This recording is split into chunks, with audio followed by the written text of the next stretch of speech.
우리가 그 안에서 그를 믿음으로 말미암아 담대함과 확신을 가지고 하나님께 나아감을 얻느니라.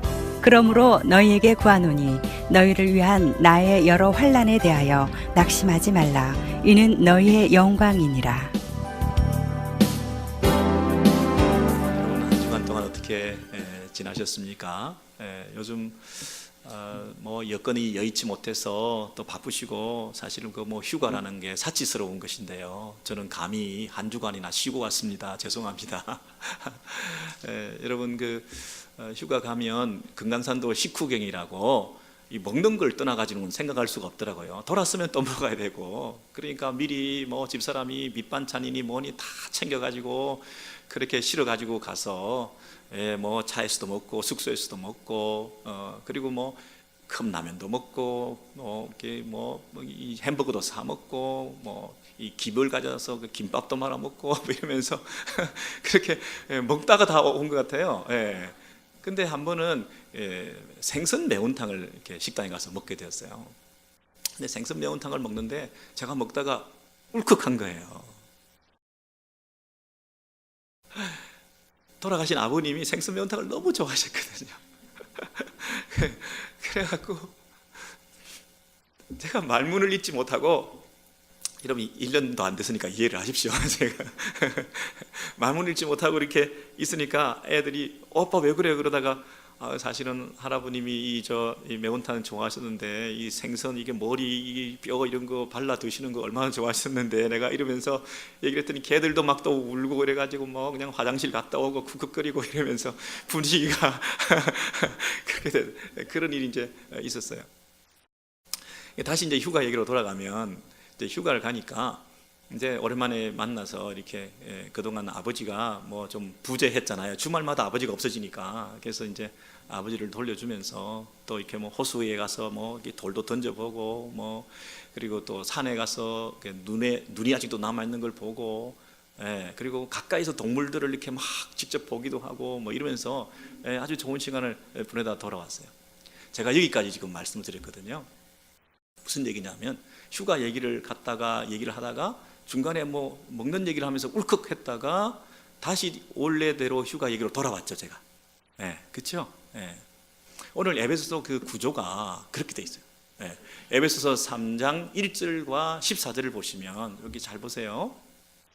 1절에 이름으로 그리스도 예수의 일로 너희 이방인을 위하여 갇힌 자 된 나 바울은 점점점점 이랬죠. 점이 몇 개 있다고 그랬죠? 말 없음표 6개 찍혀야 돼요. 말 없음표 나 바울은. 그러고 나서 14절에 보면 똑같이 이름으로 내가 기도하노니 하나님 앞에 무릎 꿇고 기도한다 이렇게 돼 있거든요. 그런데 1장부터 2장의 그 내용을 종합해서 이름으로 이제 나 바울은 너희를 위해서 이제 기도할게 이 얘기를 하려고 하다가, 지금 현재 내가 감옥에 갇혀 있지만 내가 너희들을 위해서 기도한다 이 얘기를 하는데 갇혀 있는 나를 생각할 때 갑자기 울컥한 거예요. 내가 지금 감옥에 갇혀 있다 너희들을 위해서 이러면서 갑자기 말문을 잇지 못하고 점점점점 이러고 있는 거예요. 그래서 지금 그 1절 뒤에 2절부터 14절 전에 13절까지는 2절과 13절은 삽입절이에요. 무슨 얘기를 하냐면, 내가 감옥에 갇혀 있는 나에 대해서 설명을 하고 그게 어떤 의미가 있는가에 대해서 얘기를 한참 하고 난 다음에 그 다음에 원래대로 돌아가가지고 다시 본론으로 돌아와서 이름으로 아까 하려고 했던 그 얘기를 연결시키면서 내가 너희들을 위해서 기도한다 이렇게 돼 있는 거예요. 그런데 오늘 본문은 뭐냐면 그 13절이에요. 그러니까 삽입절의 결론이에요. 다시 보시겠어요? 3장 12절 13절 비춰주시면, 우리가 그 안에서 그를 믿음으로 말미암아 하나님께 당당히 나아감을 얻느니라. 그러므로 너희에게 구하노니 너희를 위한 나의 여러 환난에 대하여 낙심하지 말라. 이는 너희의 영광이니라 그랬어요. 그러니까 그러므로 13절이 그 삽입절의 결론, 내가 갇혀 있는 거, 너희를 위하여 내가 갇혀 있는 거 울컥 그러면서 얘기를 하면서 사실은 이런 건데 내가 갇혀 있는 것은 이런 거야 이러면서, 그러니까 내가 갇혔다고 낙심하지 마. 갇힌 것에 의미가 있는 거야. 그것이 너에게 영광이 될 거야. 여기까지 해놓고 다시 14절 넘어가서 자 이름으로 본론으로 돌아가서 내 얘기를 계속 해나가는 거예요. 이해되시죠 여러분? 네. 그래서 13절에 나의 여러 환난에 대해서 낙심하지 말라. 낙심은 있을지 몰라도, 고난은 있을지 몰라도, 고통은 있을지 몰라도 우리에게는 뭐는 없다? 낙심은 없다. 왜? 내가 당한 여러 환난들이 너희에게는 영광이 되니까. 여러분, 그런데 이 13절을 그냥 읽어서 휙 지나갈 수가 있어요. 근데 잘 생각해 보시면 내가 당한 환난이 너희에게 영광이 된다. 이 말은 조금 좀 맞지가 않아요. 여러분, 우리가 어려운 일을 당했어요. 그러면 그것이 좀 부끄러움이 될 수 있잖아요. 어떤 그 닥터가 병이 들었어요. 만약에 예를 들어서. 그러면 보통 그 의사 선생님들이 자기 병난 얘기를 잘 안 해. 예, 왜냐하면 사람들이 소문이 나가지고 자기 병도 못 고치는 사람한테 우리가 무슨 내 병을 고쳐주려고 하겠냐 하면서 비즈니스가 굉장히 이게 다운될 수 있기 때문에 은근히 그런 얘기를 잘 안 하시더라고요. 예, 만약에 어디 입원해가지고 다른 병원에서 수술받고 누워 계시는데 자기 병원 앞에는 뭐라고 간판에 딱 써놓냐면 해외 학술 세미나 참석 중입니다. 뭐 이러잖아요. 예? 그럴 거 아니에요. 예, 자기가 지금 당하고 있는 이 아픔이 그 병원의 자랑이 될까요? 그 병원의 원장 선생님이 지금 아파서 병들어 있는데 그 병원이 잘 될까요, 여러분? 예? 그거 좀 애매한 거거든요. 지금 담임 목사님이거든요. 에베소 교회에 가서 3년 동안 사역하시고 개척하시고 창설하시고 예배를 통해서 이 성도들을 성장시켜서 양육하고 난 다음에 지금 떠나 계시는 거 아니에요. 그러니까 에베소 교회 입장에서는 자기 설립자 목사님이고 담임 목사님이나 마찬가지인데 현재로서는 그 교회의 목사님이 지금 감옥에 갇혀 있어요. 그런데 몇 년이나? 세상에 2년 이상 갇혀 있는 거예요 지금. 근데 이제나 저제나 이제 나오실까? 처음에는 막 뜨겁게 기도도 하고 풀어달라고도 하고 그랬는데 나오지도 않고, 아니 하루라도 빨리 나와서 복음을 전하러 다니셔야 되는데 저렇게 감옥에 갇혀 있으니 야, 이제 사도 바울 선생님은 끝났구나, 저 인생은. 이면수 목사님이 캐나다 온타리오주에 있는 큰빛교회 담임 목사님이셨는데 30개월을 북한에 갇혀 계셨어요. 구금돼 계셨잖아요. 그럼 우리 생각에 끝났구나, 임 목사님은 이제 연세도 어느 정도 있으시고 이제 뭐 돌아오실 수 있을까? 아니 그 교회는 어떡하라고?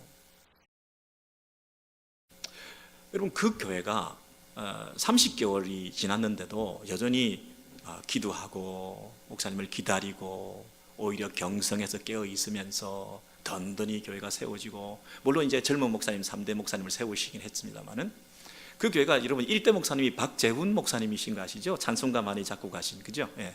그래서 그 이제 든든히 교회가 세워져 나가고 있는데 그 목사님이 돌아오셔가지고 만약 이렇게 말씀하시면 좀 이상하지 않겠어요?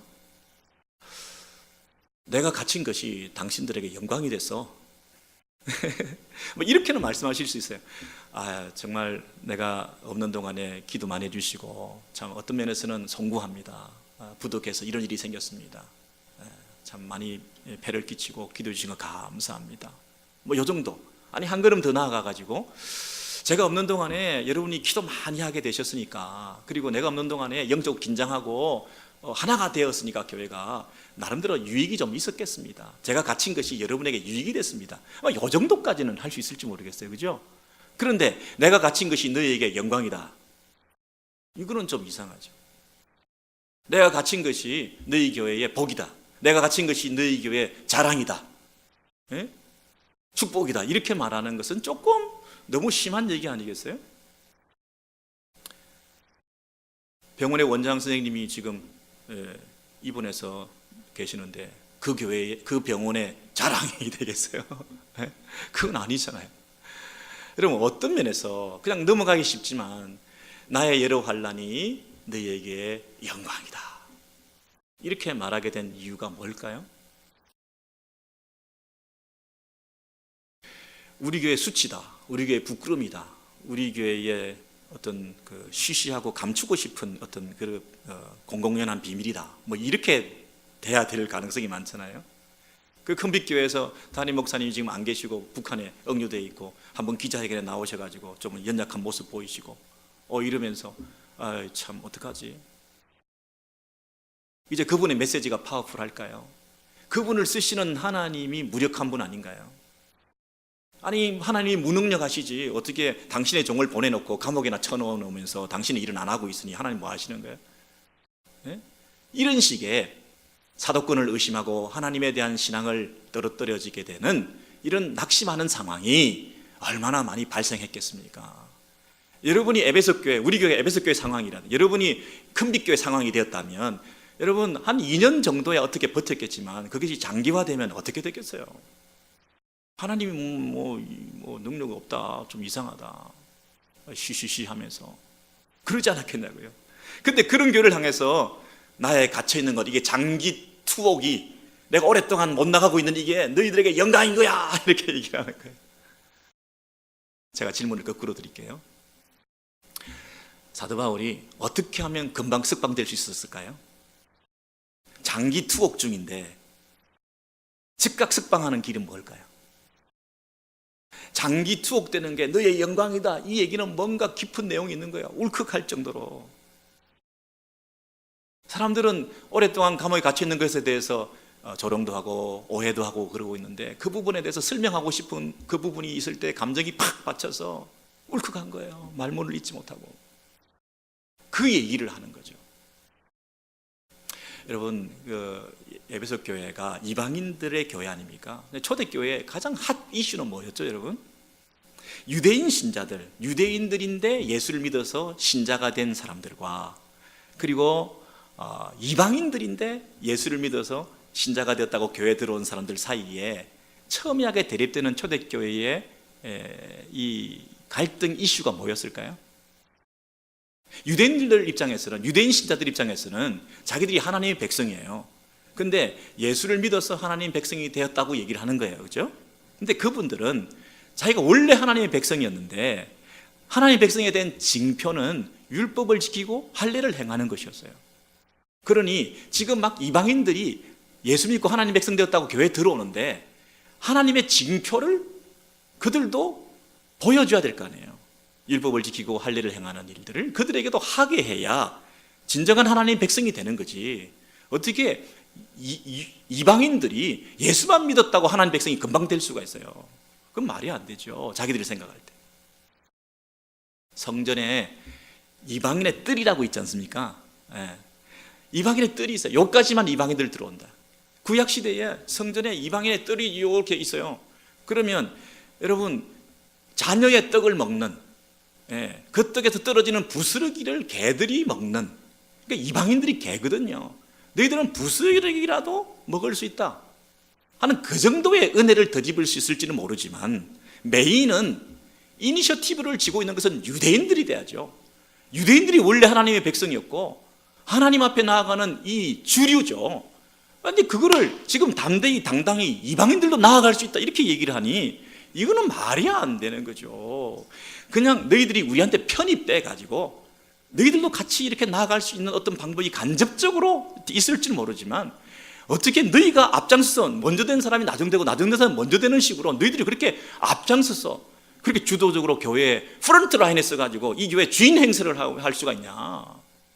여러분, 이게 우리 로컬 처치의 이 교회만 하더라도 먼저 온 사람, 늦게 온 사람, 약간의 그 벽이 있고 약간 스크린이 있고 뭐 이런 거 있잖아요. 하물며 이방인과 유대인 사이의 그 어떤 깊은 갈등의 요소 중에 할례를 행하느냐, 음식 규례를 지키느냐, 율법에 순종하느냐, 이 부분은 생명 걸고 반대해야 될 부분이거든요. 이 문제가 이슈가 벌어져 가지고 예루살렘 공의회에 가기도 하고 종교의 어떤 그 큰 회의를 열어 가지고 이 문제를 어떻게 할 것인가, 새로 유입되는 이방인 신자들을 예수만 믿는다고 그냥 받아들일 수 있는가, 아니면 그들에게 할례를 행하게 해야 되는가, 예수 믿음 플러스 알파가 있어야 진짜 하나님 백성 되는 거지 예수만 믿는 것은 뭔가 부족한 거 아니냐 하는 이것 때문에 큰 싸움이 벌어진 거예요. 그래서 사도 베드로가 뭐라고 얘기했습니까? 나도 처음에 유대인이고 그래서 나도 그런 줄 알았다. 우리만 구원받는 줄 알고 이방인들은 구원 아닌 줄 알았는데 하나님께서 여러 번 컨펌해 주시고 여러 번 말씀하셔가지고 알고 보니까 그들에게도 믿음으로 구원받는 그 길이 활짝 열리게 되었다 하는 얘기를 사도가 베드로가 얘기를 해줌으로써 이 문제가 조금씩 정리가 될까 말까 하는 그런 분위기거든요. 자, 그렇다면 하물며 교회 안에서도 그 갈등이 그렇게 첨예하게 대립되어서 문제가 생기는데 교회 밖에서는 어떻게 되겠어요? 유대 사회에서는 어떻게 되겠어요? 아니, 그들은 자기들이 원래 볼주고 하나님의 백성들인데, 유대교를 믿는 신자들은 지금 예수 믿어가지고 하나님의 백성이 될 수 있다고 얘기를 할 뿐 아니라 예수만 믿으면 이방인도 하나님의 백성이 될 수 있다고 얘기를 하니 이거는 받아들일 수 없는 거지. 이거 유대교의 존립 기반을 흐트러 놓는 거잖아요. 그러니까 그 얘기를 주장하고 다니는 누구? 사도 바울은 잡아 죽여야 되는 거 아니에요. 예수 믿어가지고 구원받는다 얘기를 하고, 그것도 이방인까지 구원받는다 그러고, 율법과 할례를 무시하고 있는 이 믿음으로만 구원받는다고 하는 저 주장과 그 복음에 대해서 이 나쁜 놈들이라는 거예요. 아니, 최소한 할례를 행해야 된다고만 말만 해도 내가 좀 참겠는데 할례도 필요 없다고 얘기하는 거예요. 그럼 이것은 있을 수 없는 일을 하고 다니는 저 나쁜 놈을 잡아주기 위해서 암살단을 40명이나 조직해가지고 내가 사도 바울을 죽이지 않으면 내가 물도 마시지 않겠다, 이러는 이 첨예한 이 경렬 분자들까지 이렇게 만들어가지고, 여러분, 내가 물도 안 먹겠다는 얘기는 사생결단을 하고 내가 먼저 죽든지 네가 죽든지 그 얘기 아닙니까? 그러니까 반드시 죽이겠다는 얘기거든요.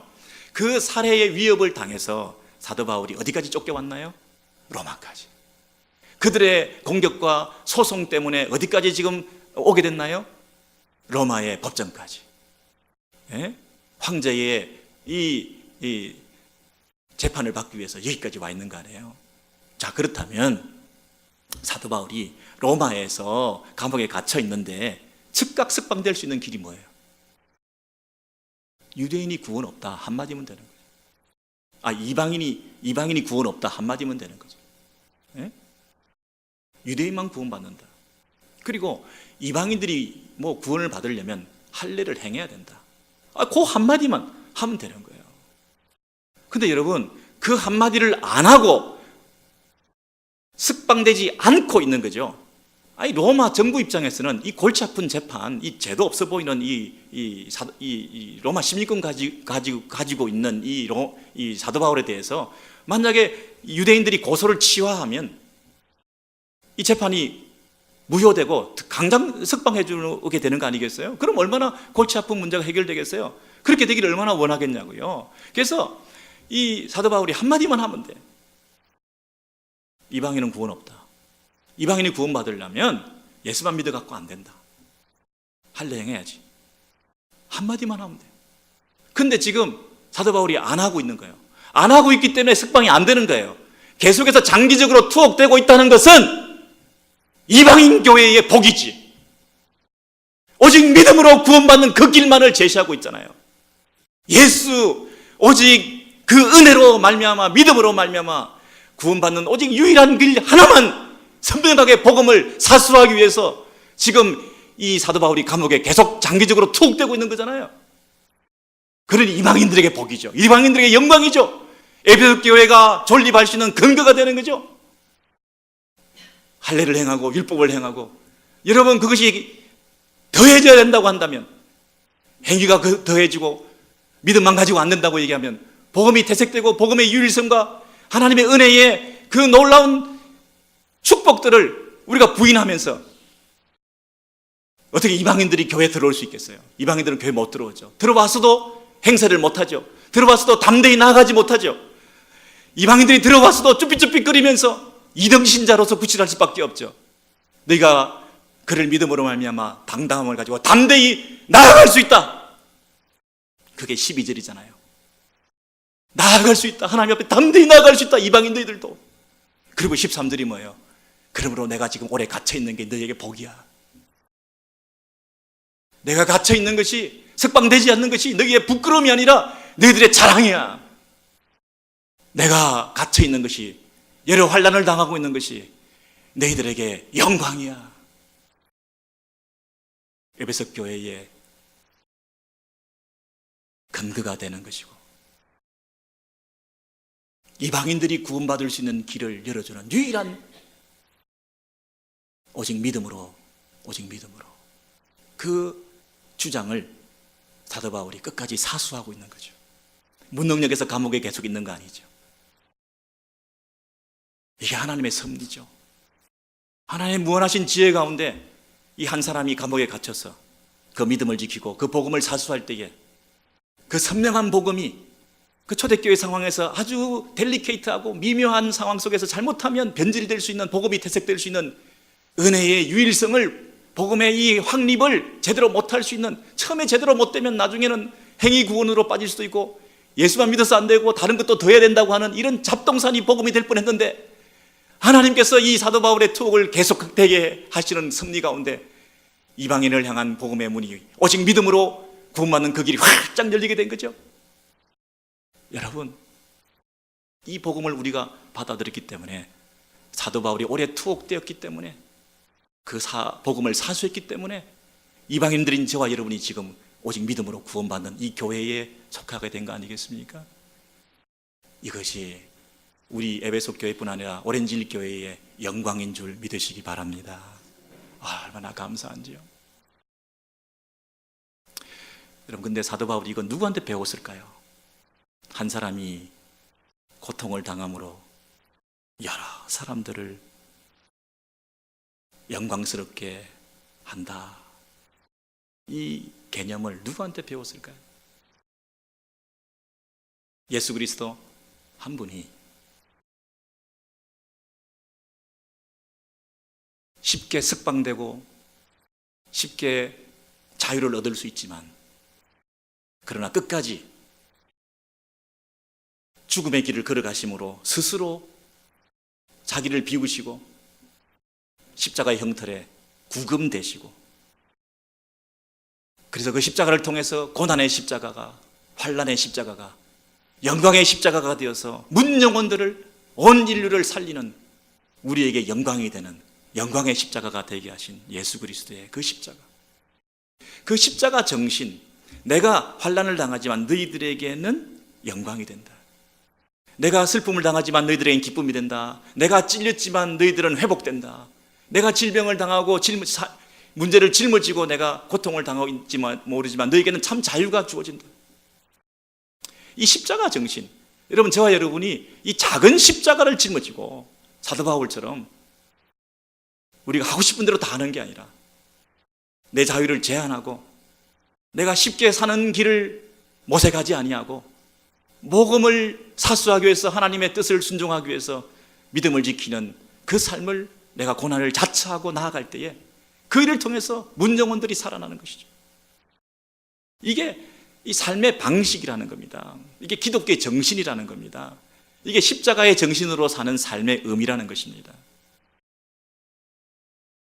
요즘 우리는 이 십자가의 정신으로 우리가 산다기보다는 이 세상 나라는 어떻습니까? 내가 누릴 수 있는 거 누리는 거 마음대로 누리고 싶고요, 내 자유는 내가 쟁취하고 싶고요, 내 권리 내가 찾고 싶고요, 내가 주장하는 거 다 주장하고 싶고요, 하나라도 양보하고 싶지가 않고요. 그러고 살고 싶은 게 우리 아닙니까? 여러분, 이 사상은요, 하나님께서 구약시대 이스라엘에게 이미 주셨던 정신이 있어요. 여러분, 이런 상황이 있었는데요, 이스라엘 백성들이 출애굽해가지고 이제 종살이로부터 회복되어서 이제 가나안 땅에 들어가야 되는 그런 상황인데, 그 가나안 땅에서 이루고자 하는 그 거룩한 공동체의 정신은, 그 하나님 나라의 사상이라고 하는 것은 다시는 종이 되지 말아야 되는 거거든요. 그래서 그 당시에 이 종이라고 하는, 노예라고 하는 제도가 편만하게 있는 그런 고대 문화 속에서 그 이스라엘 속에 있는 그 종의 제도는 독특하고 유일한 어떤 새로운 정신으로 꽃피우는 그런 공동체의 이상을 구현해야 되는 노예 제도였다는 거예요. 사람들이 살다 보면 종이 안 생길 수가 없어요. 왜냐하면 어떤 사람들은 너무 가난해졌어요. 그러니까 너무 가난하니까 좀 여유 있는 집에 들어가서 그 종살이를 통해서라도 그 가난의 문제를 해결해야 되잖아요. 살아남아야 되니까. 먹는 것을 해결해야 되잖아요. 너무 가난해서 그렇죠. 또 두 번째는 빚을 지닐 경우가 있잖아요. 급하게 돈을 빌려 썼는데 이 빚을 못 갚잖아요. 그럼 어떡해요? 가서 종살이라도 해서 빚을 갚을 때까지 있어야 될 거 아니에요? 또 어떤 사람은 본의 아니게 그냥 견물생심이라고 도둑질을 했어요. 예? 물건을 훔쳤어. 물건을 훔쳤는데 이건 율법에 의하면 7배나 갚아야 돼. 그러니 이 페널티를 내기 위해서라도 종살이를 할 수밖에 없잖아요. 그러니까 이런저런 이유로 사람 사는 데서는 이 종살이라고 하는 것이 없을 수가 없는 거예요. 여러분, 요즘 자본주의 사회에서 뭐 종살이가 없는 것 같습니까? 노예 제도는 아니지만 보이지 않는 어떤 이런 그 억눌림과 또 빈부차별을 통해서 우리가 마음대로 하지 못하고 있는 그런 어떤 제한된 자유들이 있지 않습니까? 그런 면에서 이 이스라엘 사회에서도 그 종살이를 하고 있는 사람들이 있는데, 다른 세상 나라하고 다른 게 뭐냐면 6년째 종살이하고 7년째 되면 모두가 이유를 막론하고 해방이 되는 거예요. 종살이로부터 해방되는 거예요. 7년째 되면 돌아서서 나가면 되는 거예요, 그냥. 예?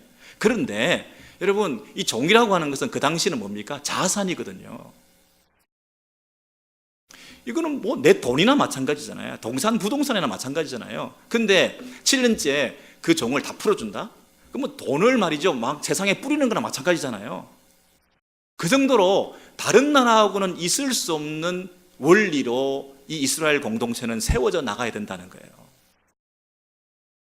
자본이라고 하는 경제 논리로 그 종들을 다 내가 착취하면서 내 자산이라 생각하고 내보내지 않으려고 하는 그런 방식으로 경제 논리로 이 세상을 살아가는 게 아니라 7년째 되면 다 풀어주는 거예요. 은혜의 논리로, 사랑의 논리로, 용서와 사랑과 은혜가 넘치는 그런 질서의 최소한의 것을 유지하는 그런 공동체로 그렇게 세워나가는 거예요. 그게 다른 거예요. 노예제도를 일방적으로 다 판다, 혁명적으로 급진적으로 없앤다, 이게 하나님 나라의 정신이 아니라, 그런 상황 속에서 노예를 어떻게 부릴 것인가, 그 노예를 어떻게 풀어줄 것인가, 그 노예 생활을 하는 가운데서 어떤 용서와 은혜의 질서를 구현할 것인가, 이게 중요한 거 아니겠습니까? 그래가지고 이제 그 7년째 되면 그 종들이 이제 나가게 되는데, 그것도 3가지가 있어요. 첫 번째는 어떤 종이 총각으로 단신으로 이제 주인한테 들어왔을 경우에는 7년이 되면 단신으로 총각이 그냥 혼자 나가면 되는 거죠. 7년째 되었으니까, 그죠? 두 번째는 결혼을 해가지고 처자를 데리고 종살이를 하게 된 경우에는 7년이 되면 그냥 처자를 데리고 그대로 나가면 되는 거죠. 근데 세 번째는 이게 조금 미묘한데요. 총각으로 단신으로 들어왔는데 주인이 여종을 붙여줘가지고 결혼을 했어. 결혼을 해가지고 처자식을 낳았단 말이에요. 그런데 7년이 됐어. 그러면 누가 나가야 돼? 다 데리고 나와요? 아니지. 여종하고 그 여종을 통해서 나오게 된 자식들은 주인의 몫이니까, 주인 거였으니까 자기만 나가야 돼. 자기만. 그 남자 종 혼자만 나가야 된다고요. 그게 이 법이에요. 그런데 여기서 중요한 결정을 해야 돼요. 한 가지 방법이 뭐냐면, 이 종이 내가 평생을 이 주인한테 있겠다, 그리고 그 주인을 사랑하고 내 처자를 사랑해서 내가 이 집에 평생을 있겠다, 이 주인의 종으로서 내가 평생을 살겠다, 주인을 사랑하고 내 처자를 사랑하기 때문에 나 혼자 도망치지 않겠다, 나 혼자 자유를 찾아서 나가지 않겠다, 나 혼자 그동안 지긋지긋했던 6년 동안의 종살이를 청산하고 이제 처자식이고 뭐고 없다, 나는 이제 도망간다, 자유를 얼마든지 나가도 괜찮지만 그 자유를 포기하고 제한하면서 그 집에 오랫동안 평생 동안 살면서 내 처자를 그리고 우리 주인을 위해서 내가 봉사하겠다, 이렇게 살아가는 방법이 있다는 거예요.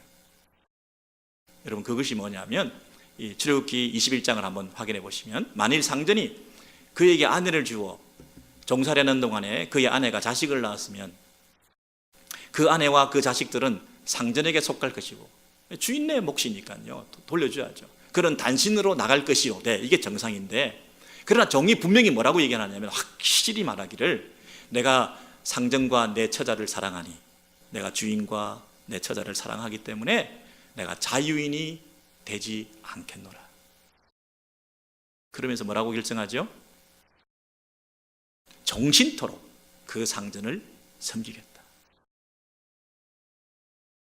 그런 결정을 하는 사람은 이제 재판장에게 데려가가지고 문설주에다 대고 귀에다가 송곳으로 구멍을 뚫어가지고, 이제 구멍 뚫린 귀를 가지고 있는 종은 매매가 이루어지지 않겠죠. 한 집에 매여 있으니까. 여러분 이거 쉽게 결정할 수 있는 게 아니에요. 잘 생각해 보세요. 자, 7년이 됐어요. 이제 나 혼자 도망쳐서 자유를 얻을 수 있어요. 분명히 그럴 수 있는 자유가 있어요. 근데 정신토록, 이 말은 뭡니까? 평생토록, 앞으로 영원히 이제 이 사람의 삶의 방식을 결정하는 거예요. 몇 년 있다가 다시 뭐 도망치고 이런 거 아니에요. 이제는 내 삶을 뛰쳐나가서 자유롭게 사는 그 삶이 아니라 이 집에 매여서 정신토록 매여서 사는 삶, 그리고 내 처자를 사랑하고 그 주인을 사랑하면서 살아가는 새로운 삶, 삶의 새로운 방식을 결정짓는 중요한 순간이에요. 여러분은 어디에 매여 계십니까? 여러분 매여 계신가요? 여러분 마음대로 살아갈 수 있는 방식이 있지만, 그러나 우리 주님을 사랑하고 우리 하나님 나라에 매여서 나에게 붙여주신 영혼들과 함께 사랑하며 살아가는 이런 새로운 삶의 방식으로 우리가 살아가는 이런 방식으로 살기로 결정한 사람들 아닙니까? 예수 그리스도, 그분이 온몸에 구멍이 뚫렸어요. 머리에 가시관으로 찔린 자국들이 남았어요. 손과 발에 못 박힌 그 구멍들이 뚫렸어요. 그분의 옆구리에 창이 구멍으로 뚫어놨어요. 구멍 뚫린 그 예수 그리스도, 그분을 통해서 하나님을 사랑하고 예수께 붙은 그 영혼들을, 뭇백성들을 사랑하는 그 마음으로 예수 그분은 자원해서 자기의 자유를 누리지 않고 스스로 자기의 자유를 구속해서 십자가에 자원해서 나아가 돌아가시며 구멍 뚫리심으로 그분이 하나님을 사랑하고 문 영혼들을 사랑하는 그 종으로서의 삶을, 깃뚫린 종으로서의 그 삶을 통해서 문 영혼을 살린 그 예수 그리스도, 그 복음이 바로 이곳에 있지 않겠습니까? 그 예수 그리스도의 삶의 방식을 따라 사도 바울도 내가 구금되어 있지만, 내가 환난을 당하지만 스스로 석방되지 않고 금방 뛰쳐나가지 않고 내가 오랫동안 갇혀 있을지라도 너희들에게 영광이 되고 너희들에게 구원이 되는 길이 있다고 한다면, 너희들이 사는 길이 있다고 한다면 이방인 교회, 에베소 교회여, 나의 갇힘이 너희의 영광이야, 이렇게 말할 수 있었던 거죠. 아니, 나에게 당한 환난이 너희에게 뭐 유익 정도는 될 수 있을지 모른다, 이 정도는, 아니 수치스럽고 조롱당하는 뭐 이렇게 부끄럽다, 이런 얘기를 듣는 이런 판에 오래 갇혀 있으면서 어디 감히 담대하게 너희들에게 영광이 된다 이렇게 말할 수 있는 이상한 사람으로 생각할 게 아니라, 이 속에 담겨 있는 십자가의 정신, 내가 내 권리를 다 주장하지 않는 삶을 살 때 하나님의 나라는 이런 방식으로 진행되어지고, 그 나라가, 그 문화가, 그 질서가 이루어진다는 것입니다. 이미 구약에서 때부터 세상 나라하고는 다른 하나님 나라가 어떻게 질서가 세워져 나가는가. 여러분, 사도 바울 한 사람을 통해서 구금되고 자유를 제한하고 오랫동안 감옥에 갇혀 있는 그 일을 통해서 이방인 교회들이, 많은 사람들이 구원받는 그 길이 열리게 되었던 것처럼, 예수 그리스도 한 분이 십자가에 달리셔서 스스로 구멍 뚫리시면서 자기의 자유를 제한하고 하나님의 아들이고 능력이 있으신 그분이 얼마든지 죽지 않으시고 십자가에서 내려오실 수도 있는데도 불구하고 그 영광을 버리시고 이 땅에 오셔서 십자가에 달리셔서 자기 자유를 제한하시는 그 일을 통해서 문영원들을 살려놓으셨던 그 한 사람의 모습을 오늘 저와 여러분 가운데 하나님께서 여전히 찾으시면서 그 한 사람을 통해서 여러분의 가정을 살리고 우리 공동체를 살리고 이 나라, 이 세상 가운데서 하나님의 나라를 여전히 진행시켜 나가시고자 하시는 그 하나님의 나라의 운행 방식을, 하나님의 질서가 지금도 그 방식으로 지금도 이루어지고 있다는 그 사실을 생각할 때 여러분, 저와 여러분이 그 한 사람이 돼야 되지 않습니까? 세상은 절대 그 한 사람을 비난하고 조롱하면서 무시하겠죠. 우리의 수치거리다, 조롱거리다, 우리의 부끄러움이다, 지지리도 못난 놈이다, 자기 앞가름도 못하는 놈이다, 저렇게 살아서 어떻게 세상을 살겠냐? 여러분, 하나라도 더 가지려고 하고 내 몫을 하나라도 더 챙기려고 그러고 절대 양보하지 않으려고 그러고 내 시간, 내 물질, 내 사람 절대로 포기하지 않고 나를 낫겟을 뺏어간 것을 내가 가서라도 챙겨오고 뺏어오기라도 해야 되는 이런 약육강식의 원리가 지배하는 이 세상 가운데서 내가 섬기면서 내 것을 포기하고 내 것을 내어주면서 다른 사람을 살리고 다른 사람을 유익되게 하고 영광스럽게 만드는 이 십자가의 정신으로 살아간다고 하는 것이 얼마나 어렵겠습니까? 그러나 지금도 하나님께서는 이런 방식으로 저와 여러분을 통해서 일하고 계시는 줄 믿습니다. 이 부르심에 여러분 반응하시고 성령님께서 지금 여러분들에게 요구하십니다. 내가 포기할 것은 뭔가? 내가 한 가지 주장하지 않을 것은 뭔가? 내가 한 가지 내 자유를 제한할 것은 뭔가?